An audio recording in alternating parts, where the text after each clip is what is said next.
জমির সকল বরকতের দুয়ার আমি খুলে দেব। সেই বরকতের সামান্য ছিটা ফোটা ব্রাহ্মণবাড়িয়ায় আছে না নাই? এখানে ইমানদার বেশি, এজন্য আল্লাহর সবচেয়ে বড় নিয়ামত গ্যাস এখানে আছে না নাই? কোন জায়গায়? কোন জায়গায়? শালদাও আছে। আর প্রথম গ্যাস তো হলো তিতাস, সেটাও কোথায়? ব্রাহ্মণবাড়িয়া। আমি খুঁজে পেলাম না কেন ব্রাহ্মণবাড়িয়াতে এত বড় নিয়ামত পেল, অথচ আমাদের সরকারগুলো হলো অকৃতজ্ঞ, নাদান। যেই গ্রামে গ্যাস পাওয়া গেল যে জেলায়, সেই জেলায় এখনো গ্যাস দিতে পারে নাই। এত বড় নাদান মানুষকে দুনিয়াতে পাওয়া যায়? আপনি সৌদি আরবে যে এলাকায় তেল পাওয়া যায়, সে এলাকার লোকেরা সবচেয়ে কম দামে তেল কিনে। তাদেরকে একটা কার্ড দিয়ে দেওয়া হয়, তেলের দাম যদি হয় 10 রিয়াল, তারা কিনে 2 রিয়ালে, কারণ তাদের মাটির কারণে এটা পাওয়া গেছে।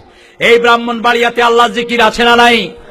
এই ব্রাহ্মণবাড়িয়াতে এই শীত সিজনে এমন কোন রাত পাওয়া যাবে না, কোন না কোন জায়গা থেকে আওয়াজ আসে, লা ইলাহা লা ইলাহা লা ইলাহা ইল্লাল্লাহু